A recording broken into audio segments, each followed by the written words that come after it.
មានបទថាអសេវនាចទាលាណੰមានសេចក្តីថាកិរិយាមិនតែគប់នៅបុគ្គលពីលនេះឯងព្រះពុទ្ធជាម្ចាស់លោកបានសម្ដែងថាជាមង្គលដ៏ឧត្តម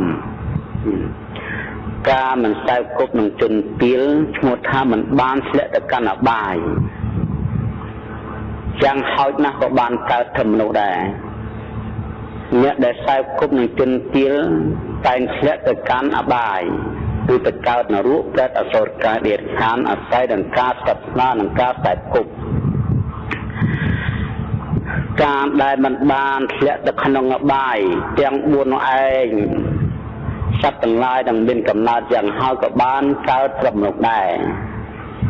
ដូច្នេះឈ្មោះថាការមិនសែវគប់នេះចាត់ជាមង្គលដ៏ប្រសើរមួយនៅក្នុងព្រះពុទ្ធសាសនាឥឡូវសូមបញ្ជាក់អំពីរឿងទៀតជនណាក៏ដោយឲ្យប្រកបតែដោយអកុសលធម៌គេហៅអកុសលកម្មបទទាំង10ចំនួនទៅហៅពីលហើយគឺកាយកម្ម3វិច័យកម្ម4មនោកម្ម3ដែលជាទុច្ចរិតអាក្រក់នឹងក៏ហៅទៅជនពីលដូចជាបានសម្ដែងខាងដើមហើយជនពីលក្នុងទីនេះគឺមានច្រើនតែសូមលើកយកគ្រូ6ដែលព្រះពុទ្ធជាម្ចាស់ថាសាស្តាទាំង6ចាត់ជាជនពីលគឺបានដល់បរណកសបៈមួយមគ្គនិកុសាលមួយនិកន្ធៈនិតបុត្រមួយសញ្ជយៈវេលតបុត្រមួយបតោធៈបច្ច័យណៈមួយនិងអចិតៈទេសៈកម្មពលៈមួយគឺថាគ្រូទាំងអស់នេះសុទ្ធតែជាជនពីលហើយគ្រូបរណកសបៈនេះក៏បានសម្ដែងមកតារួចហើយញខនិកុសាលក៏បានសម្ដែងហើយគ្រូពីរនេះបរណកសបៈគាត់នេះឈ្មោះកសបៈគូនហើយតាមកូនហើយកសបៈហើយគាត់កើតមកជាគម្រប់ទី100នៃជន99នាក់ដែលជាខ្ញុំគេហើយពេញតែបួសនេះបួសស្រាបបាទវាសការៈការឡើងគង់ទៀតទៅដោយសារអាស្រ័យនឹងការស្រាបវិជាជនមួយច្រឡំក៏ប្រកាសសាសនាស្រាបក៏សម្ពុតនឹងចោលប្លន់យកទៅហើយក្រោយមកក៏មានសិស្សគុណនឹងដល់14-500នាក់ហើយគ្រូមួយទៀតគេហៅមគ្គនិកុសាលគាត់នេះកើតនៅរោងគោហើយសម័យថ្ងៃមួយគាត់កាន់ក្អមតាមចៅវាយរបស់គាត់ដល់ដួលទៅភ័យក៏រត់ទៅចៅវាយក៏ចាប់លេខជាសម្ពុតអស់មកក៏លបោសម្ពុតទាំងអស់ទៅគាត់ក៏ស្រាតទៅនៅស្រុកឃើញថាសេចក្តីចែកស្រាចូលចិនថានេះជាប្រារហន្តម្ល៉េះហើយក៏បូជាគ្រឿងសក្ការៈ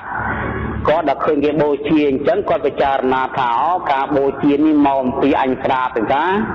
បើអញ្ចឹងអញប្រកាសសាសនាស្រាបគាត់លេខជាសម្ពុតទៅខាងក្រោយក៏មានសិស្សគុណច្រើនដែលគោរពដែលមានប្រតិត្រូវគ្នាគ្រូមួយទៀតគេហៅនិកន្ធៈនិតបុត្រគាត់នេះជាកូនអ្នកលបាំតែបញ្ចេញនៅការពោលថាអាត្មាអញគ្មានកលេសទេគ្មានកលេសជាគ្រឿងចងរូបរទេហើយកលេសក្នុងទីនោះគាត់សម្គាល់នៅចង់សេចក្តីត្រឹមតែមិនមានប្រពន្ធមិនមានកូនមិនជាប់នៅផ្ទះចេញមកផុតអញ្ចឹងតាមការពិតកលេសក្នុងចិត្តនៅមានទេអញ្ចឹងគាត់ក៏មានឈ្មោះថានិកន្ធៈនិតបុត្រគ្រូមួយទៀតឈ្មោះថាសញ្ជយៈវេលតបុត្រសញ្ជយៈនេះជាឈ្មោះវេលតបុត្រគឺជាកូនរបស់អ្នកត្បាញខែងហ្នឹងក៏ប្រកាសលទ្ធិសាសនាហ្នឹងក៏មានសិស្សគុណច្រើនមួយចំនួនទៅហើយមួយទៀតគ្រូមួយទៀតហៅថាបកោធៈកច្ចាយណៈគាត់នេះមានកូនឈ្មោះកច្ចាយណៈបកោធៈជាឈ្មោះហើយគាត់ក៏ប្រកាសសាសនាមួយទៅជាលទ្ធិដតីក្រៅអំពីពុទ្ធសាសនាដែរតែចូលទៅក្នុងមិច្ឆាទិដ្ឋិ គ្រូនេះខ្លែង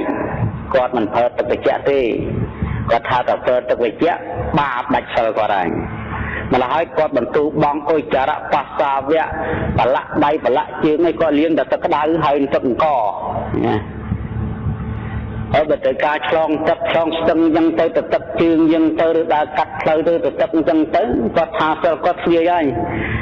គាត់ដើរទៅពូនជាដីសាច់ធ្វើជាប្រសថោទៅអតិថានសិលគាត់ដែរគាត់ធ្វើដំណើរទៅទៀតនេះបកាលពីចឹងហើយគ្រូមួយទៀតគេហៅថាអចិតៈទេសកម្មពលៈគាត់នឹងឈ្មោះអចិតៈហើយគាត់ប្រើសម្ពុតកំពុលដែលធ្វើត្បាញអំពីសក់មនុស្សសាស្ត្រាទាំង6នេះលើហៅទៅជនពីលហើយមានសេចក្តីរឹងក្អឹងណាស់មានមានះណាស់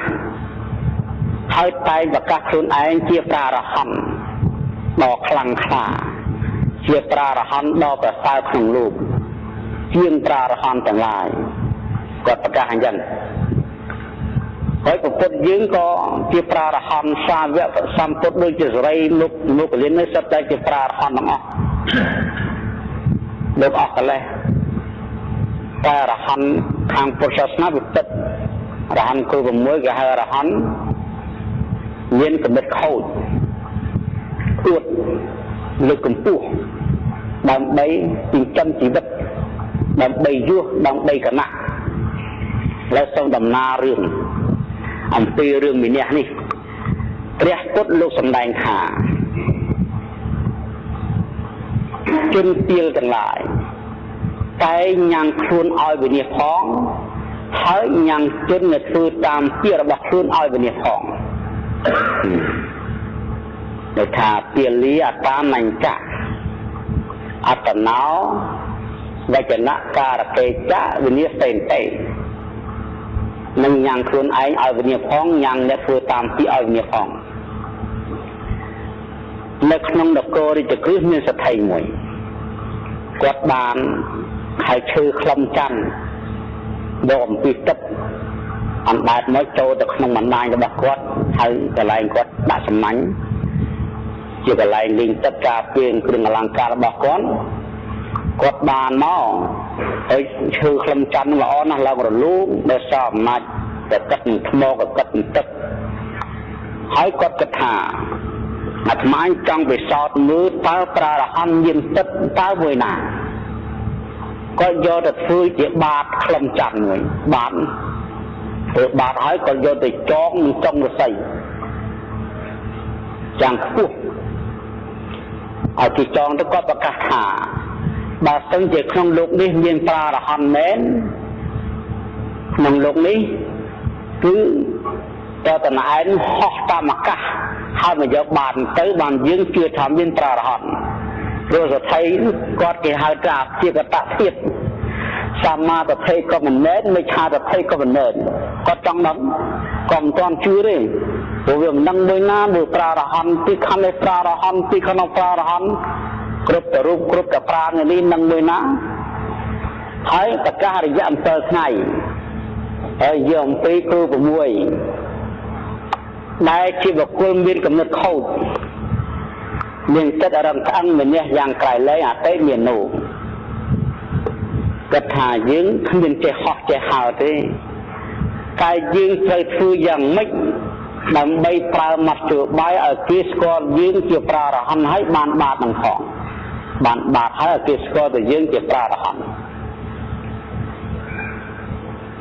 នេះខ្លួននឹងឯងបានប្រើសារវារបស់ខ្លួននោះឲ្យទៅនិយាយនឹងសទ្ធិទៅនិយាយថាលោកសទ្ធិសូមបីត្រឹមតែបាតមួយនឹងយើងមិនគួរទេបាតនេះគួរគឺថាសំគួរដល់គ្រូរបស់យើងហើយបាតហ្នឹងប៉ុន្តែគ្រាន់តែបាតមិនគួរឲ្យគ្រូយើងឲ្យពួកយើងមកហោះហើរអីមកយកសំដែងរិទ្ធត្រឹមតែបាតនោះប៉ុន្តែតាមការពិតវាអត់ចេះហើយនិយាយទៅសទ្ធិទៅទេបើចង់បានហោះមកយកទៅគិតទៅអស់រយៈ4-5ថ្ងៃថ្ងៃទី1នេះគ្រុនទៅខ្លួនឯងមកតែពួកគ្រុនទៅខ្លួនឯងបើមកធ្វើកិច្ចកូនសិស្សឯងចាំលើអញបើសិនតែគេមិនអោយអញធ្វើហោះ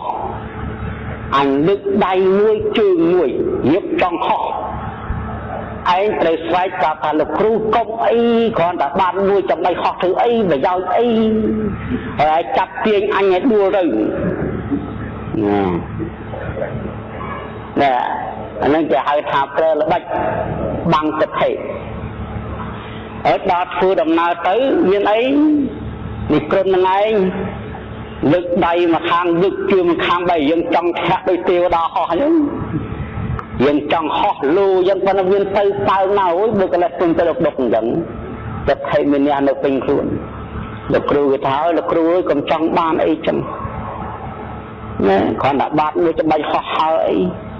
កុំគ្រូកុំហោះវាមិនសមទេលោកសថីឲ្យបាត់មកគ្រូយើងមកកុំខត់អញហោះទៅយកតោះទៅបានកុំសត្វកុំចាប់ចកែលោកគ្រូទាញមកដេកដីទៅហើយបាននិគន់ថាលោកសថីឃើញទេខ្ញុំក៏មិនហោះទៅយកបាតហ្នឹងហើយក៏ប៉ុន្តែកូនសិស្សរបស់ខ្ញុំគេមិនឲ្យចំហោះទេបើអញ្ចឹងហើយឲ្យបានមកយើងមកយើងមិនឲ្យយើងហោះទេមកទេបើចង់បានបើជាប្រារហន្តមែនហោះទៅខ្ញុំរឿងបាតមួយរឿងការជូនការប្រគិនបាតមួយជារឿងធម្មតាប៉ុន្តែចង់ដឹងថាណាប្រារហន្តបើរហន្តហោះវិញហើយគ្រូទាំងអស់នេះក៏ស្គាល់ទៅតាមហ្នឹងទៅដាក់តែលេងចឹងហើយហើយដល់ចឹងយកអំពីព្រះមហាមុគលានហើយនឹងមិត្តព្រះអង្គទៀតបើបិណ្ឌបាតទៅលោកទៅឈរនឹងលើខ្នងថ្មមួយលោកស្ដាប់ជនអ្នកបដាលទាំងអស់និយាយថាណាហើយអើយគ្មានទេប្រារហន្តក្នុងលោកវាសូត្រប្រារហន្តពេញទឹកពេញដីដល់សម្រេចទៅរកប្រារហន្តណាមួយដើម្បីឲ្យឃើញជាក់ច្បាស់គួរជឿបានអត់មានលោកសភ័យចងបាតអស់7ថ្ងៃនេះហើយបើសិនជាប្រារហន្តដល់ហោះទៅ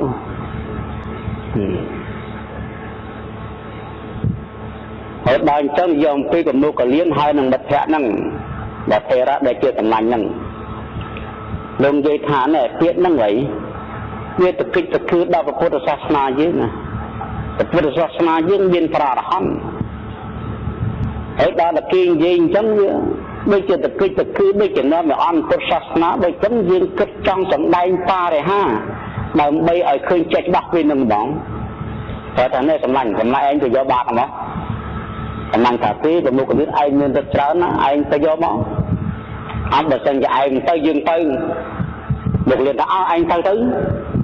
គ្រាន់តែទៅខ្លួនជប៉ុនគ្រាន់តែទៅចូលកម្មឈានចតុតឈានបានជាពេញញិចយកជើងទឹកថ្មបាច់យកហោះវើទៅលើអាកាសបាត់ហើយថ្មហ្នឹងគ្រាន់តែផ្ទៃ3គីវុតចិត្តមួយយោជចង់បាំងទីក្រុងនឹងចិត្តអ្នកត្រកទាំងអស់មើលទៅឃើញថ្មដែរងាប់ឲ្យធ្លាក់លើយើងបាច់ក្បាលងាប់ឲ្យយ៉ាងនេះចំថ្មអីណាត់ស្ទាំងមកពេញមេឃទេនាំវាខ្លាចយកចែបាំងក្បាលខ្លះទៅទូក្បាលខំទៅពួនខ្លាចសកត់ទៅលើអាហ្នឹងដែលធ្លាក់មកស្មានទៅចែហ្នឹងទៅជាប់ហ្នឹងដល់ហោះអញ្ចឹងទៅមកអញ្ចឹងទៅបានបថេរៈដែលជាសម្លាញ់ព្រះមហាមុគលានហ្នឹងលោកទន្លាយថ្មបង្ហាញអត្តភាពដល់មហាជនបានមហាជនស្រីថាអូលោកម្ចាស់ចាប់ថ្មហ្នឹងឲ្យជាប់អូតែលបោមកខ្ទេចកណាទាំងអស់គ្នាហើយដល់គេមើលឃើញសពសារពលទៅលោកទាត់ផាំងគាត់មេជើងថ្ម3គីវុតដើមវើទៅបាត់ទៅនៅចំកន្លែងដើមវិញទៅហើយលោកក៏ឈរនៅលើអាកាសហោះទៅដល់កន្លែងផ្ទះមហាសទ្ធិឃើញកើតសភាជាខ្លាមានបញ្ញាជាតមរភេស្វែងគុំបថេរៈខ្ញុំចៅចុះមកមិនទៅយកបាតទេចាំទូអង្គមឲ្យគេយកមកប្រគិនព្រះអង្គចុះមកគេហើយសទ្ធិក៏យកបានក្លឹមច័ន្ទមកដល់អាហារពេជ្រជើងសពសារពើទាំងអស់គឺថាពេញហើយក៏ប្រគិនព្រះអង្គទៅហើយព្រះអង្គបានចង្ហាន់បិណ្ឌបាតក៏ធ្វើដំណើរទៅកាន់ព្រះវិហារយាអំពីមហាជនដល់មើលមិនដែលឃើញ มหาជនណាបានឃើញទៅមហាជនណាដែលមិនបានឃើញមកដល់មកទាំងភូមិមិនស្វែងគុំនឹងម្ចាស់សម្ដែងបរិហានតិចមកឲ្យខ្ញុំកណាបានឃើញផងព្រោះខ្ញុំកណាមកមិនទាន់ម្ល៉េះឲ្យមនុស្សទាំងអស់គប់កោរំពងសម្ដីខៀវខ្ញាត់ទៅមកវាផ្លែកខ្ញុំណែឃើញស្រាប់តែរឿងហ្នឹងនេះដល់ប្រពុតជាម្ចាស់សួរអនន្តសំឡេងអីហ្នឹងបានអនន្តប្រាប់តាមដំណើរហ្នឹងទៅបានព្រះអង្គពេលនោះលើកប្រជុំភិក្ខុសង្ឃលើកបញ្ញត្តិនៅសិក្ខាបទលែងឲ្យភិក្ខុសង្ឃសម្ដែងរឹតឲ្យឈប់កុំធ្វើអញ្ចឹងហើយលោកឲ្យយកបាតហ្នឹងយកមកដល់វាយកំទេចចោលបាត់សំចាំហ្នឹងយកមកវាយកំទេចចោលទៅបុកធ្វើជាថ្នាំសម្រាប់បតក់ភ្នែកដល់វិខុសទាំងឡាយឲ្យបញ្ញត្តិសិក្ខាបទទៅហើយនិយាយអំពីពួកនិក្រុនតែអង្គតែរស់ស្មៀតធ្វើមិនឲ្យប្រកែមកវិញដឹងឮសូត្រតែព្រះសម្ពុទ្ធបញ្ញត្តិសិក្ខាបទដល់ពួកសង្ឃសាពឲ្យសบายចិត្តហើយយើងតែប៉ុណ្ណេះយើងមានឱកាសហើយកាលណាបើព្រះអង្គបញ្ញត្តិសិក្ខាបទយ៉ាងនេះហើយបុកជាព្រះអង្គក៏ទៅរក្សាសិក្ខាបទដែរព្រះអង្គក៏ទៅរក្សាសិក្ខាបទដែរហើយដល់អញ្ចឹងទៅពួកនិក្រុនបាននិយាយថាយើងនឹងត្រូវសម្ដែងបរិហាផ្សាចាញ់សមណគោដម្ដងកាព្រោះដឹងតែនោះបញ្ញត្តិសិក្ខាបទហើយបើអញ្ចឹងខ្លួនឯងត្រូវតែប្រកាសនៅការធ្វើបរិហាគាត់និយាយថាអើយពួកសមណគោដមក្រុមសាវកនៃសមណគោដមអន់ណាគ្រាន់តែបាតឈឺសោះសុខចិត្តទៅសម្ដែងគុណវិសេសដែលគេបិទបាំងបង្ហាញគេបង្ហាញឯងព្រោះតែចង់បាតឈឺនេះពួកយើងនេះបានមកត្រឹមត្រូវត្រឹមតែបាតឈឺមួយចាំបាច់ទៅសម្ដែងបរិហាយណាយើងណាប៉ុណ្ណឹងកុំទៅចង់បានរបស់គេបិទបាំងគុណធម៌ខ្ពស់ឲ្យយកមកទៅដានប្រាប់គេឥឡូវអត់ទេឥឡូវបញ្ញត្តិសិក្ខាបទហ្នឹងអីយើងថ្ងៃក្រោយនឹងសម្ដែងបរិហាតបនឹងសំណាក់គោ10ម្ដងលេងគ្រូហ្មងនេះរឿងហ្នឹងយើងគិតទៅឃើញថាលក្ខណៈប៉ុណ្ណេះគួរឲ្យឃើញថាគ្រូទាំង6នេះមានល្បិចច្រើន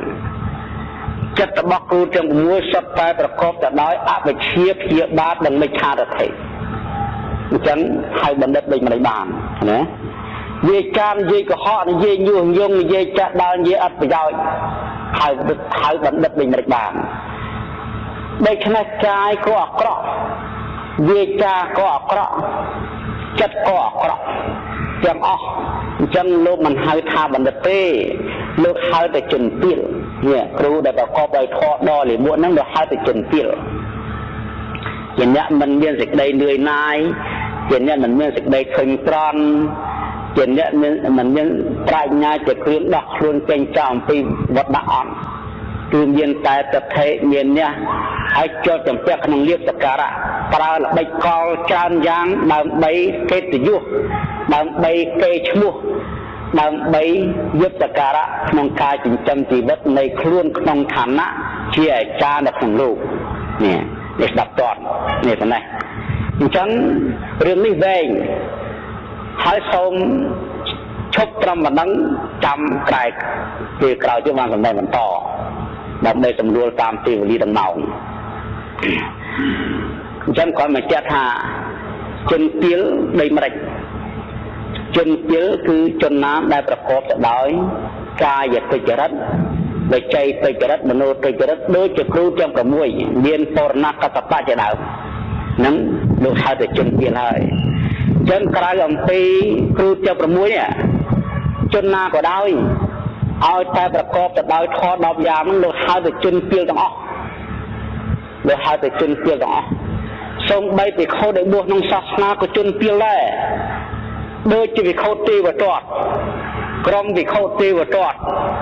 ដែលប្រកបដោយធម៌ដ៏លាមកក៏លោកហៅថាជនពាលដែរអញ្ចឹងពាលមួយម៉ាត់នេះមិនមែនកុហកមិនមែនបព្វជិតទេក៏រហ័សក៏ដោយបព្វជិតក៏ដោយឲ្យតែប្រកបទៅដោយអកុសលកម្មនៅក្នុងកាយវិចារនឹងចិត្តហើយលោកហៅថាជនពាលទាំងអស់មុននឹងបញ្ចប់នៅប្រធរទេសនា ក៏សូមប្រម៉ែប្រមូលនៅបុណ្យកុសលនេះលើកឡើងឧទ្ទិសជូនចំពោះបានដល់ពលិមញ្ញខណ្ឌបពការិជនពលកមេត្តាបេតាញាតិកាទាំង7សន្តានរបស់ប្រកាសណានិងអស់លោកសាធុជនពុទ្ធបរិស័ទទាំងអស់ទូទាំងរាជាណាចក្រកម្ពុជាក៏សូមឲ្យបានសុខឲ្យបានចម្រើនហើយសូមលើកនៅមហាកសន្នថ្វាយដល់ប្រកាសណាជាម្ចាស់ជីវិតព្រមទាំងសម្ដេចព្រះអគ្គមេសីដែលជាព្រះមហាក្សត្រគ្រប់គ្រងនៅលើប្រទេសកម្ពុជាទាំងមូលសូមឲ្យព្រះអង្គប្រកបដោយបច្ចុប្បន្នមានជាខ្យុយជាង100ប្រកាសនិងប្រកបដោយសេចក្តីសុខគ្រប់យ៉ាងដើម្បីគង់នៅជំលប់និងជាសក្ការៈដល់ប្រជាប្រដ្ឋទូទាំងប្រទេសនិងសូមលើកនៅមហាកសលនេះឧទ្ទិសជូនចំពោះដល់រាជរដ្ឋាភិបាលគ្រប់បំបត្តិថ្នាក់មន្ត្រីរាជការពួកបញ្ញវន្តវិរិយជនអ្នកស្នាជាតិបុព្វបុរសហើយនឹងកងទ័ពយុទ្ធជនយុទ្ធនារីនិងប្រជាប្រដ្ឋទូទាំងប្រទេសសូមឲ្យបានសុខឲ្យបានចម្រើននិងប្រកបដោយពរទាំងឡាយ5ប្រការគឺអាយុវណ្ណៈសុខៈពលៈនិងបរិបញ្ញាកំបីគ្លៀងគ្លាតឡើយម្យ៉ាងទៀតសូមប្រម៉ែប្រមូលនៅមហាកសលនេះលើកឡើងពុកដុំសាយជាថ្មីប្រគិនដល់ប្រកាសណាគ្រប់ព្រះអង្គដែលមានសម្ដេចព្រះសង្ឃរាជទាំងពីរគណៈជាតបដីនិងពុទ្ធបរិស័ទទាំងអស់ដែលបានស្ដាប់ធម៌ទេសនានិងពុទ្ធបរិស័ទទូទៅនៅក្នុងប្រទេសនិងក្រៅប្រទេសសូមឲ្យបានសុខឲ្យបានចម្រើនដែលមានសេចក្តីប្រាថ្នាក្នុងសម្បត្តិមនុស្សទេវតានិងប្រសិទ្ធភាពសម្បត្តិណាមួយក៏សូមឲ្យបានសម្រេចទៅតាមសេចក្តីប្រាថ្នារៀងខ្លួនកុំបីអខានឡើយអយ៉ាងធម្មទេសនាសង្ខេបេនសមត្តា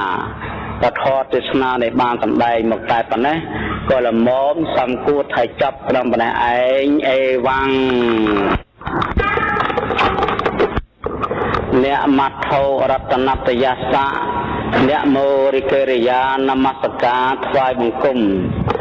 មេនៃខ្ញុំរករណាអត្ថោចូលមានរតនតយសៈចំពោះប្រជុំ3នៃបរតនៈគឺបានដល់ព្រះពុទ្ធរតនៈ1បឋមរតនៈ1និងព្រះសង្ឃរតនៈ1ដោយសេចក្តីគោរពអ៊ីតោបរាំងធម្មំទេសសាមិបន្តអំពីបទនមស្ការនេះទៅខ្ញុំរកណាថ្នាភាពក៏សូមលើកឡើង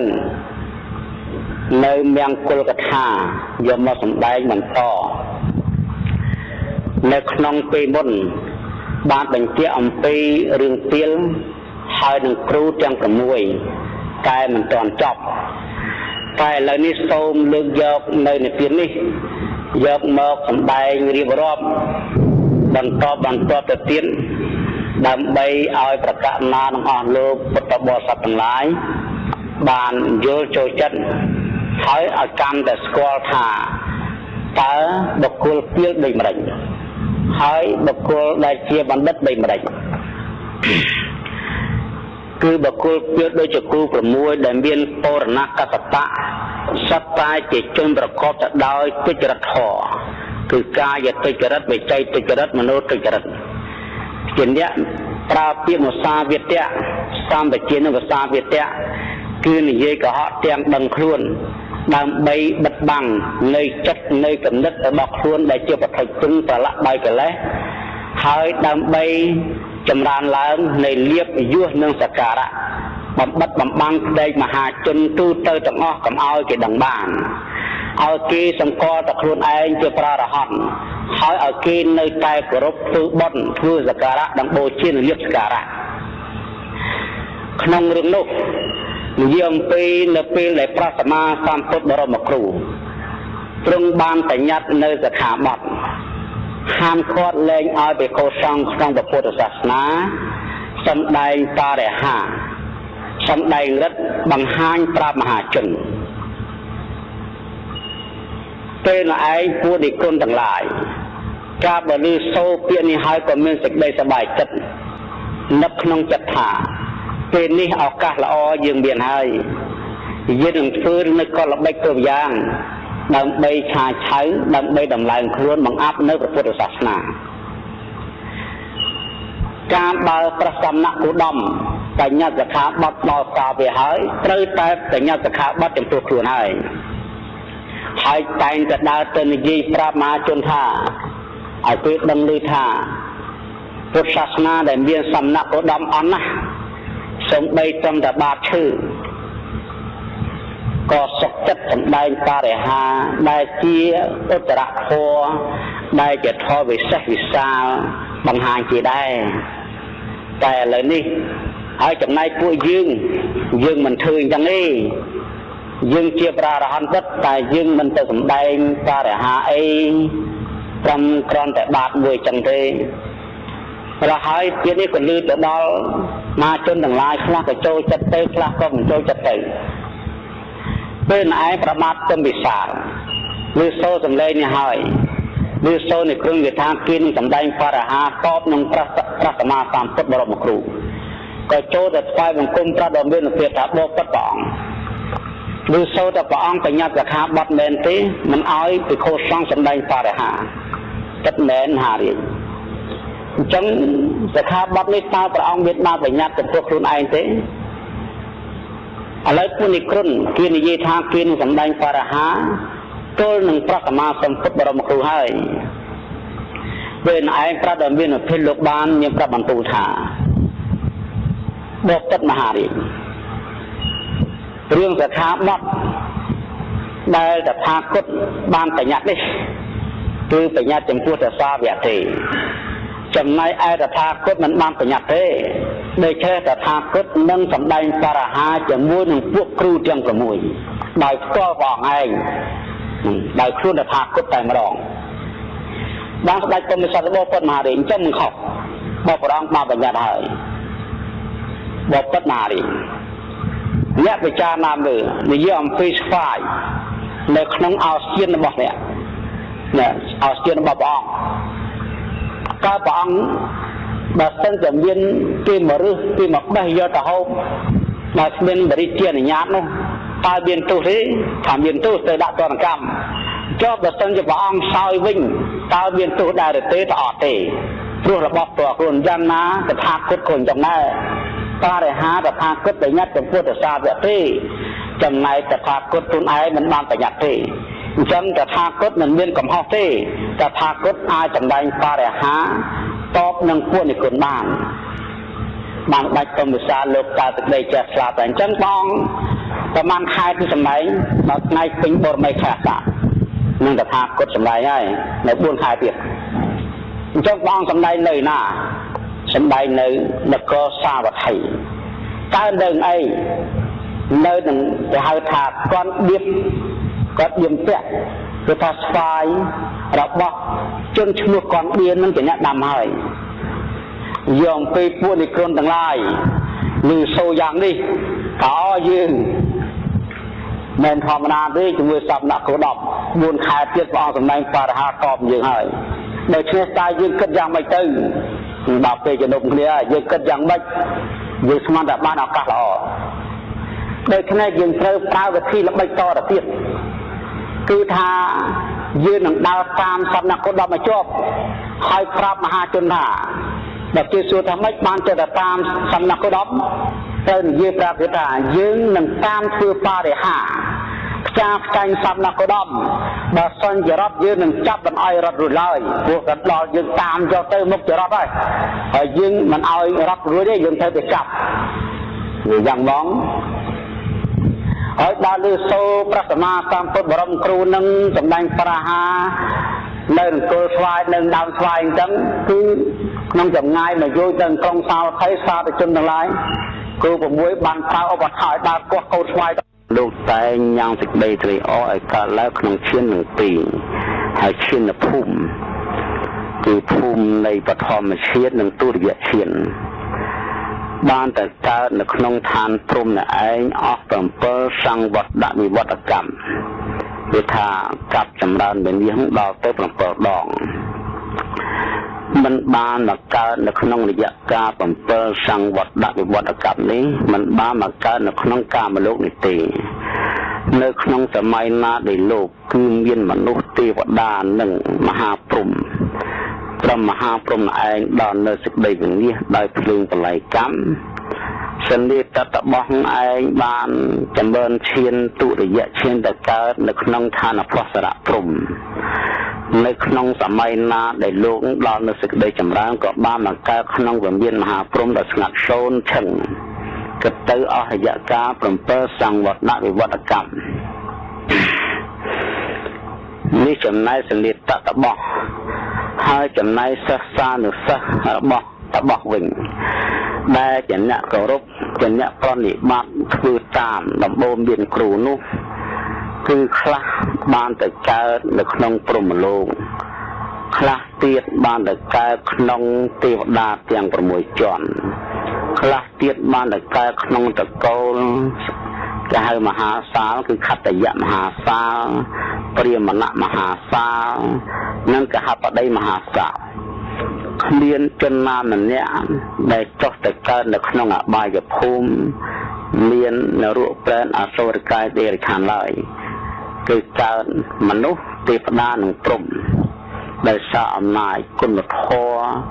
ដែលខ្លួនបានប្រព្រឹត្តបានគោរពបានបនិបត្តិទៅតាមអាចារ្យដែលបានព្រានបដៅខ្លួនហើយដូច្នេះពាក្យថាបណ្ឌិតនឹងការចូលទៅសែវគប់នៅជនជាបណ្ឌិតនេះលោកចាត់ថាជាមង្គល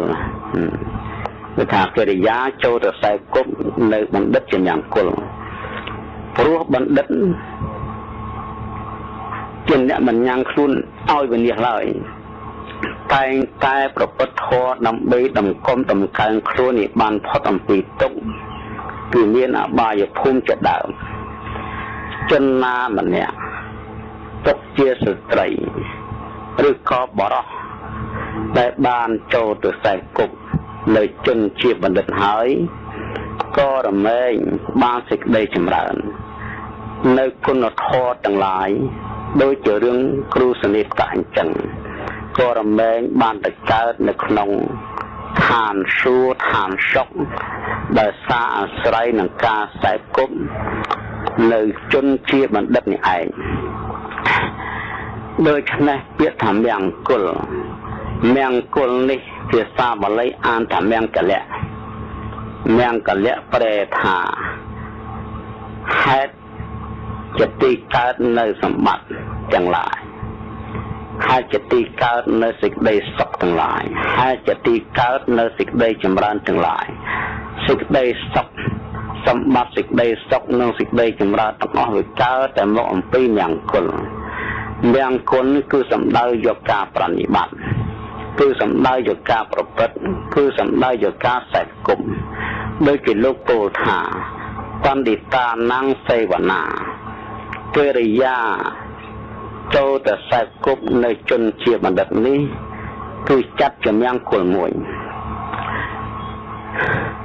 សេចក្តីសុខសេចក្តីចម្រើនគ្រប់យ៉ាងដែលកើតឡើងក្នុងលោកនេះ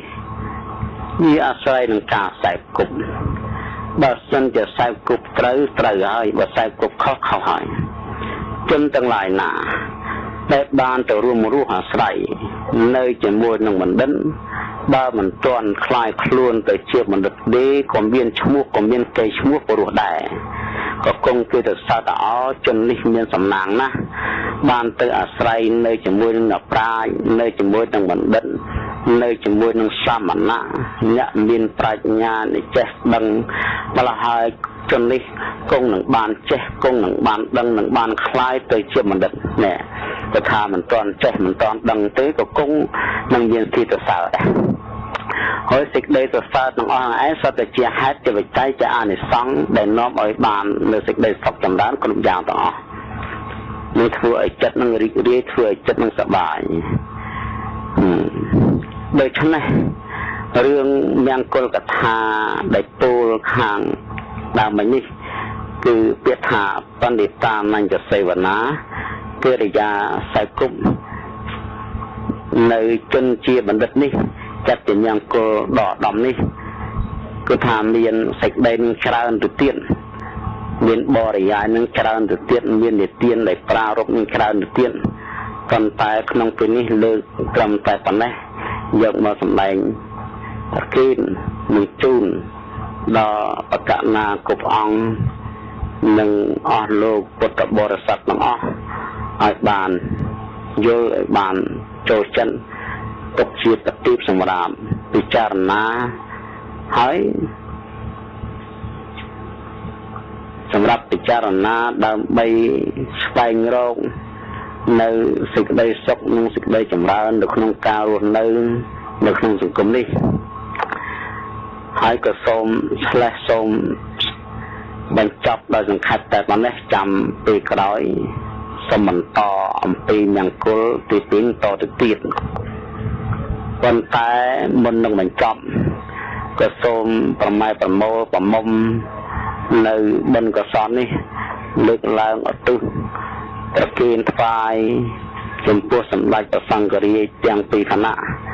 ព្រមទាំងវធេរានុធេរៈគ្រប់ព្រះអង្គនៅក្នុងប្រទេសកម្ពុជាឬក៏នៅក្រៅប្រទេសកម្ពុជាសូមឲ្យព្រះអង្គបានប្រកបទៅនូវសេចក្តីសុខនិងសេចក្តីចម្រើនម្យ៉ាងទៀតសូមលើកនៅមហាកុសលនេះឧទ្ទិសថ្វាយចំពោះសម្ដេចគឺថាប្រកាសណាជាម្ចាស់ជីវិតព្រមទាំងសម្ដេចព្រះកមហេសីនិងព្រះវង្សានុពង្សនៃព្រះអង្គសូមឲ្យព្រះអង្គប្រកបដោយសេចក្តីសុខគ្រប់យ៉ាងដើម្បីគង់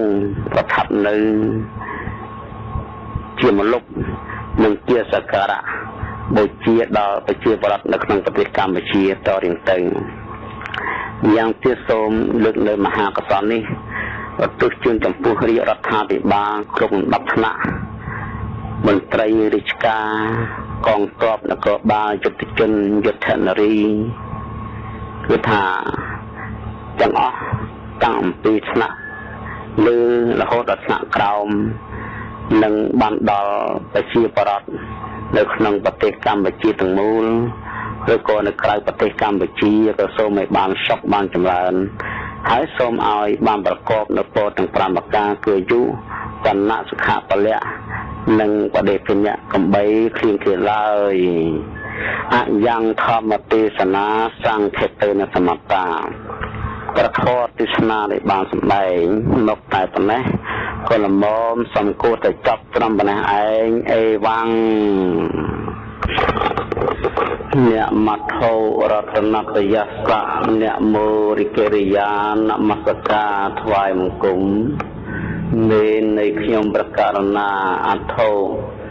ចូលមានរតនតយស្សៈចំពោះប្រជុំ3នៃបរតនៈគឺបានដល់ព្រះពុទ្ធរតនៈ1ព្រះធម្មរតនៈ1និងព្រះសង្ឃរតនៈ1ដោយសេចក្តីគោរពអ៊ីតោបរੰធម្មំទេសសាមិបន្តអំពីបទនមស្ការនេះទៅ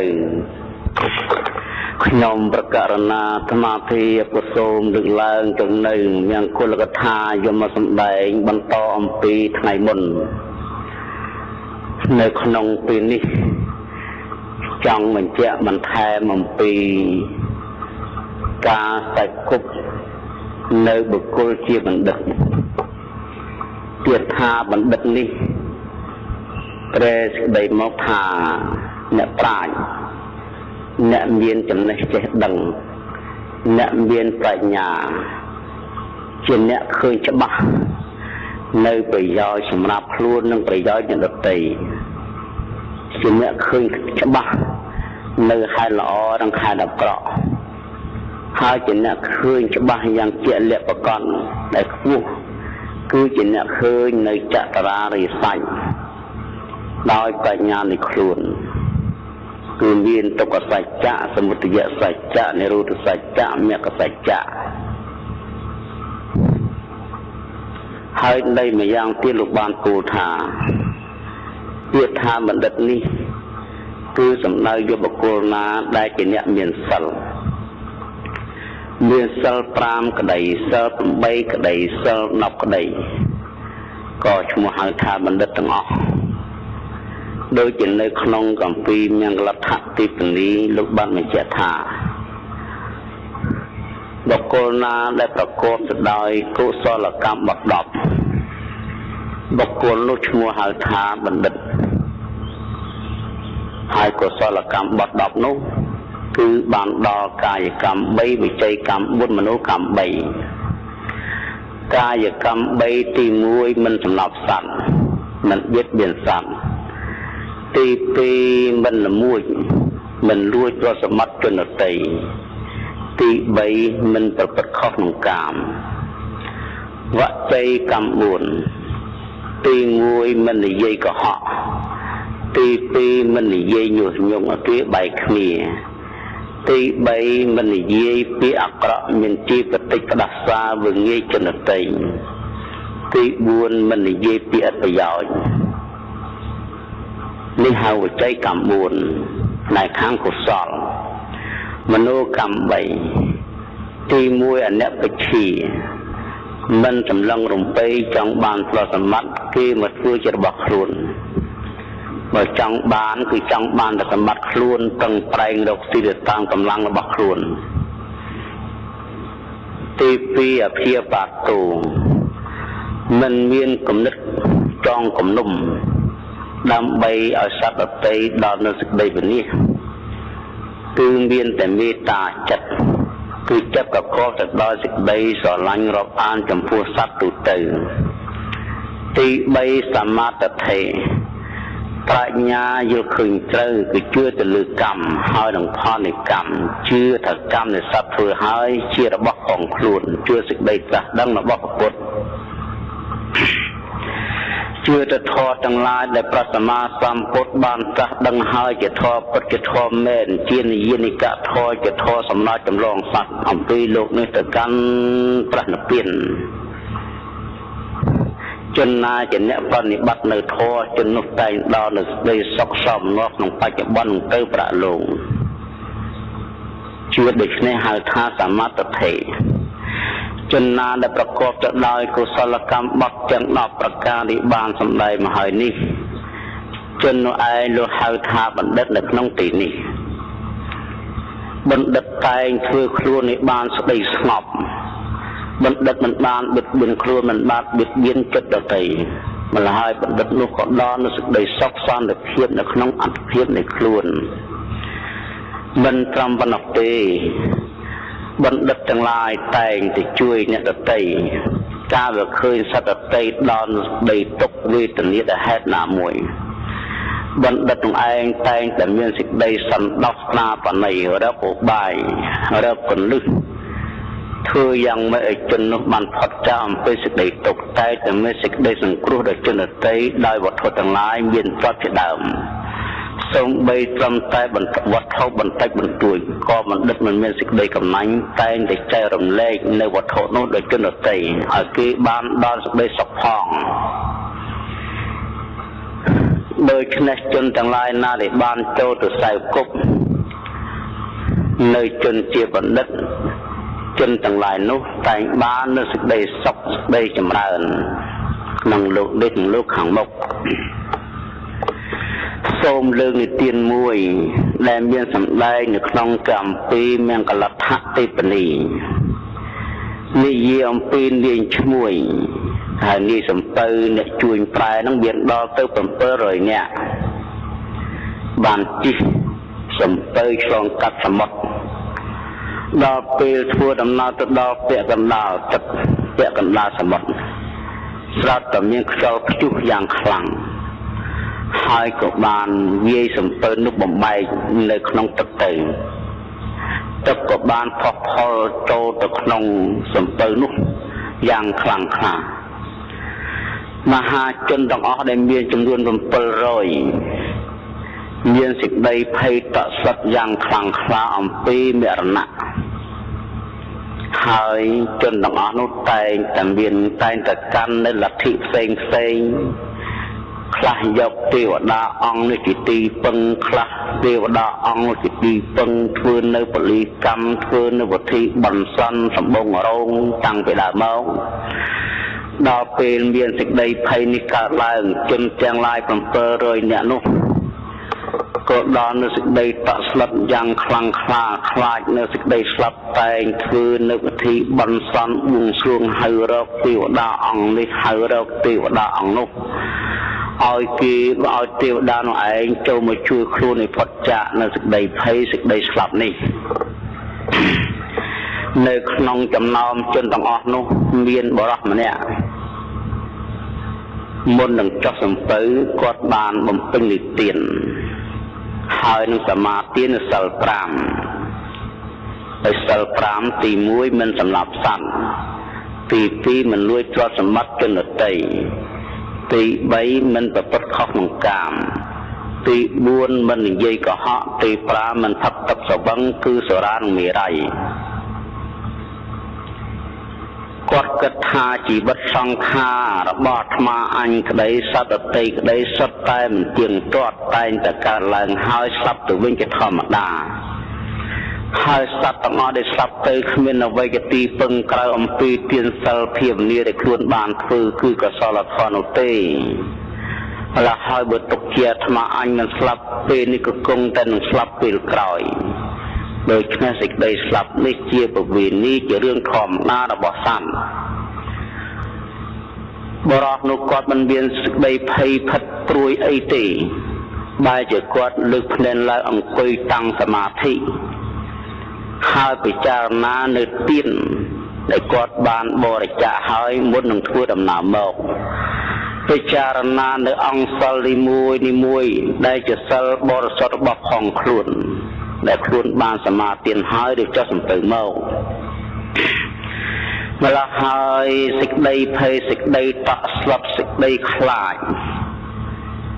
របស់បរិសុទ្ធនោះក៏មិនមានទៅជាបរិសុទ្ធអង្គុយស្ងប់ស្ងៀមប្រកបដោយសេចក្តីអង្អាចនៅចំកណ្ដាលនៅមច្ចរី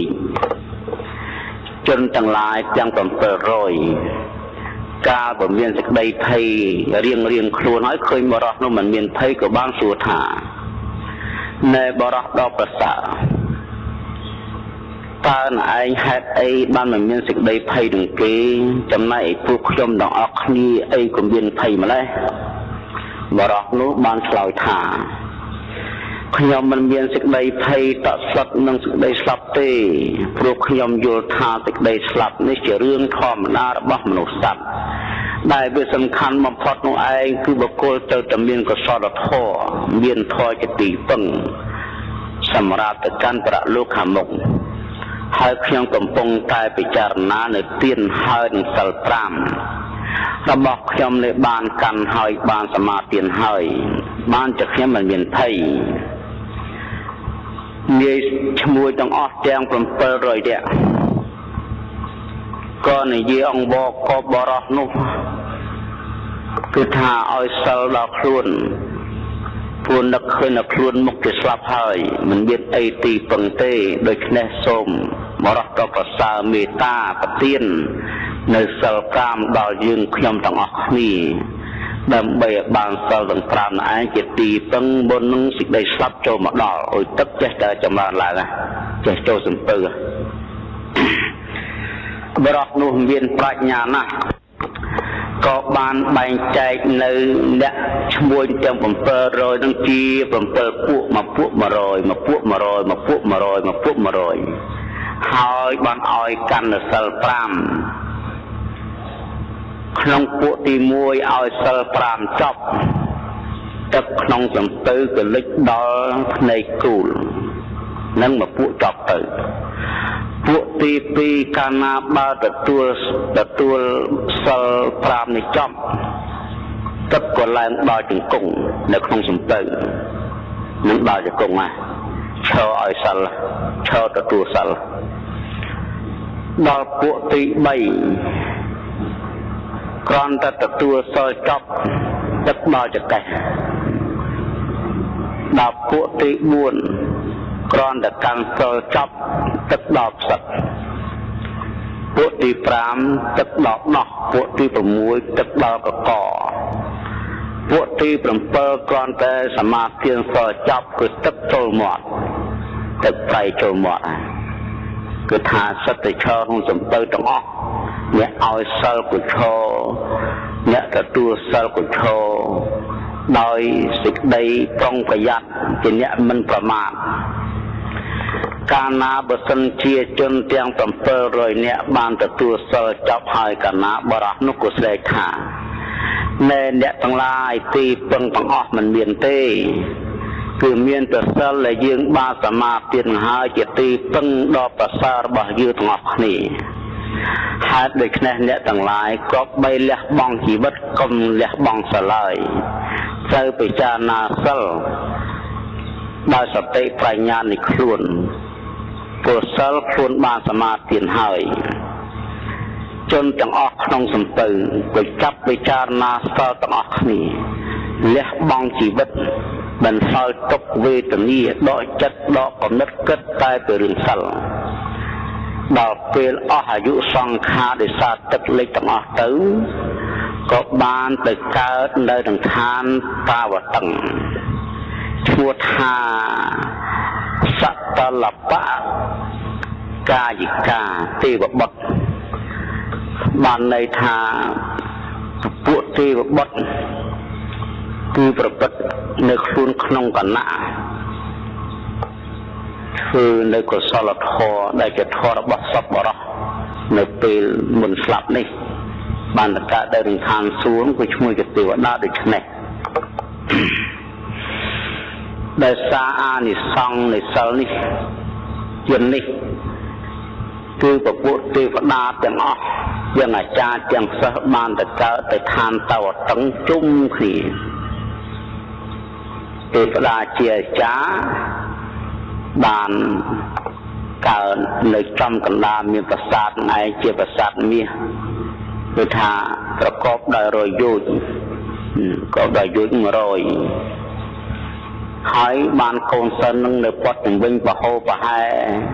វត្តចោមរូមប្រាសាទចិត្តផុសឡើងជំវិញប្រាសាទលោកអាចារ្យឯងប្រាសាទយ៉ាងទាបបំផុតយ៉ាងទៅបំផុតប្រកបដោយយុទ្ធ12សត្វតែប្រាសាទ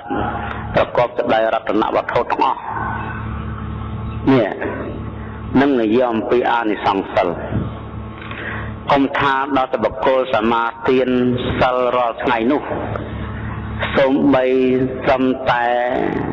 គឺថាសមាទានសិលត្រឹមតែទៀបស្លាប់មួយខណៈនឹងស្លាប់នឹងក៏មានអានិសង្សខ្លាំងដោយជាធម៌បានសម្ដែងមកហើយនេះ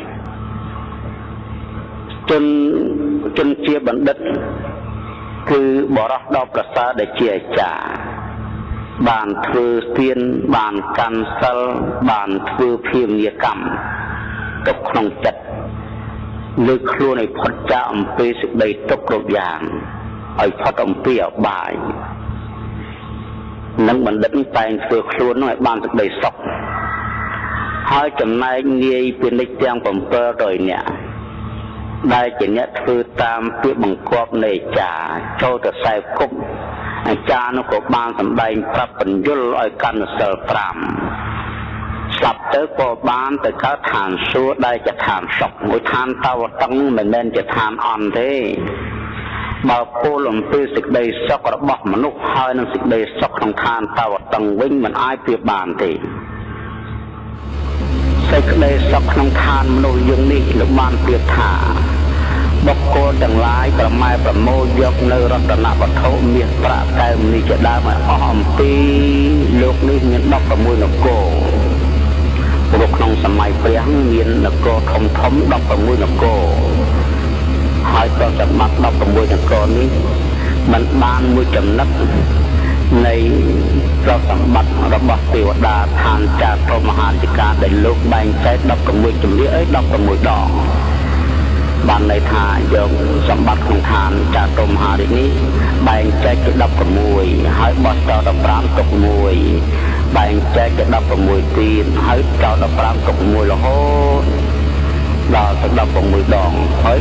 សម្បត្តិនៅក្នុងលោកយើងនេះมันបានមួយចំណិតនៃសម្បត្តិឋានទេវតាជាន់ចាត្រមហារាជហើយគេសោយសុខពីលោកព្រាបទៅសេចក្តីសុខក្នុងឋានសួគ៌នោះគឺខុសអំពីមនុស្សយើងសពថ្ងៃនេះអាយុយ៉ាងច្រើន100ឆ្នាំលើសបន្តិចឬជិត100ដូច្នេះយើងចំណាស់ប៉ុណ្ណេះម្នាក់ទៅហើយឈ្មោះតែសោយសេចក្តីសុខក្នុងឋានមនុស្សនោះបានប្រមាណថ្ងៃតិចណាស់បើឋានចាត្រមហារាជវិញសេចក្តីសុខ គឺថាស្មើនឹងអាយុយើងរស់នៅរបស់ទេវតាឋាននោះមនុស្សយើងអាយុដល់ទៅ9លានឆ្នាំនឹងស្មើគេយើងនេះ9លានឆ្នាំស្មើគេមួយជាតិបើឋានតវតឹងវិញស្មើនឹងយើង3កោត6លានឆ្នាំដោយផ្នែកសេចក្តីសុខរបស់ទេវតានោះខ្លាំងជាងនោះឆ្ងាយណាស់នេះនឹងអានិសង្សសិល5ដែលបុគ្គលបានកាន់ហើយដោយជាប់ជួនសូម្បីត្រឹមពេលវេលាដែលទៀតស្លាប់នឹងក៏បានបន់បានអានិសង្សច្រើនដោយជារឿងនេះបានសម្ដែងលោកនេះជនទាំងអស់នេះគឺបានសេចក្តីសុខក៏អាស្រ័យមកពីអប់រំចិត្តរក្សានូវសិល5ទាំងអស់ដូច្នេះហើយបានប្រពុតលោកបានសម្ដែងថាសីលេនសុខតੰយន្តេសីលេនភោគសម្បទាសីលេននិព្វតੰយន្តេតស្មាសីលੰវិសោតយេសត្វទាំងឡាយបានតែកម្មសុគតិក៏ព្រោះតែសិលសត្វទាំងឡាយបរិបូរណ៍ដោយភោគសម្បត្តិនិងបរិវារសម្បត្តិក៏ព្រោះតែសិលសត្វទាំងឡាយដែលធ្វើដំណើរទៅកាន់ទនពានដែលយថារំលត់បងនៅសេចក្តីទុក្ខក៏ព្រោះតែសិលព្រោះហេតុពីខ្នោះសាតិជនជាសពរស់ទាំងឡាយក៏បីចម្លះសិលរបស់ខ្លួនស្អាតផុរផង់និងជាអានិសង្សរបស់សិលដូច្នេះមង្គលកថាដែលខ្ញុំរកណាស្មារតីបានសម្ដែងអំពីការសើគប់ចំពោះមិត្តដែលជាបណ្ឌិតនេះ